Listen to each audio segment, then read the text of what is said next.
The phrase one person's trash is another's treasure certainly applies to author Laura Makelem, who spends her spare time scouring the shores of London's River Thames. She is what's known as a mudlarker and has written a book explaining her passion for this unusual pastime. Just for a lark, our own British treasure, special correspondent Malcolm Brabant, joined her down in the mud. Low tide at Greenwich, one of London's most historic Thameside districts. For 2 hours, it's safe enough to explore this treacherous river's foreshore, the section revealed between tides. Nature's scavengers get a taste of what's washed up. Also drawn beneath the high water mark are treasure hunters with metal detectors. And someone else who relies on nothing else but the Mark I eyeball.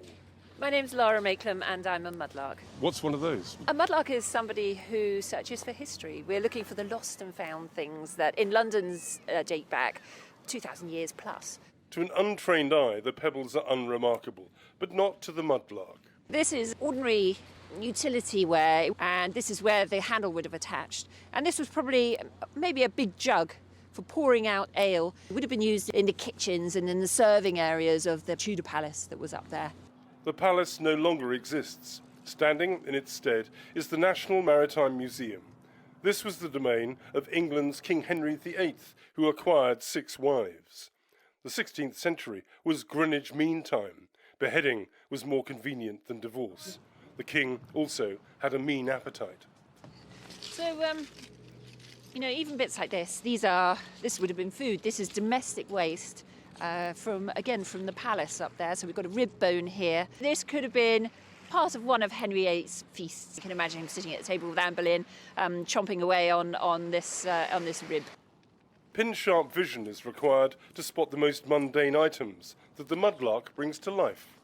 Those are handmade pins. These were for people to pin their clothes together because buttons were expensive. They didn't have zippers and poppers like we have today, and that's how everyone was held together. Do you think you're going to get rich doing this? Absolutely not. I'm never going to get rich doing this. I'm not looking for treasure. I try and avoid the word treasure because that makes people think that I'm hunting for gold, and I'm not. I'd actually rather find an old shoe because it tells better stories. So one question people always ask me is, what's my favourite find? And it has to be this. It's a Tudor shoe. It's a child's shoe, so it's about 500 or 600 years old.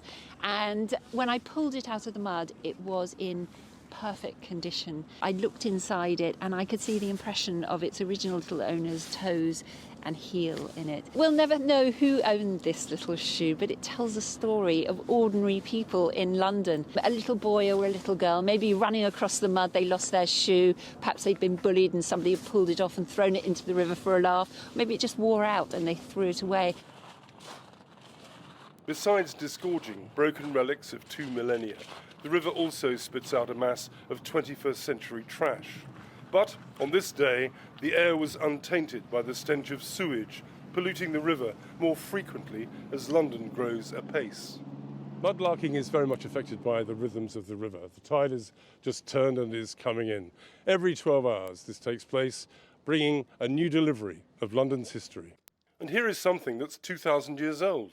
These objects don't really come alive until you find out what they are, and then they get this life to them. And this, it looks pretty boring, but it actually is. It's a chunk of Roman floor, and it's beautifully polished. They would have polished it with beeswax, and you can imagine the feet that passed over this, that carried on polishing it to this lovely sort of smoothness.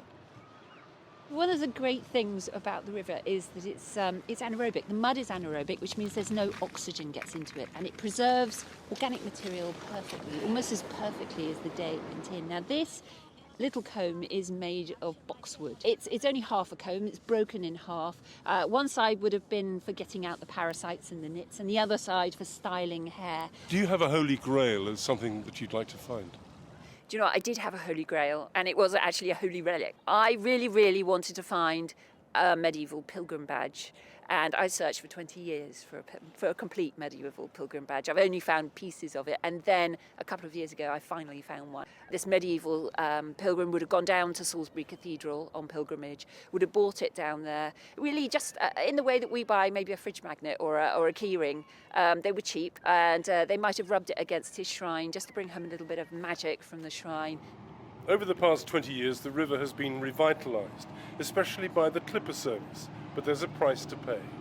This is the remains of a medieval jetty, of a Tudor jetty that was associated with Henry VIII's palace, which was just up here, known as the Palace of Placentia. We're losing an awful lot on the river, an awful lot of archaeology is going. You'll see when this boat comes past, actually, the amount of wake that comes in, and that is what's eroding the foreshore and taking all of this archaeology away with it. And the remains of the medieval jetty are swallowed by Old Father Thames. But they'll reappear 12 hours later, when the river provides the next opportunity to mudlark. For the PBS NewsHour, I'm Malcolm Brabant in Greenwich. Hidden history right under our feet. And that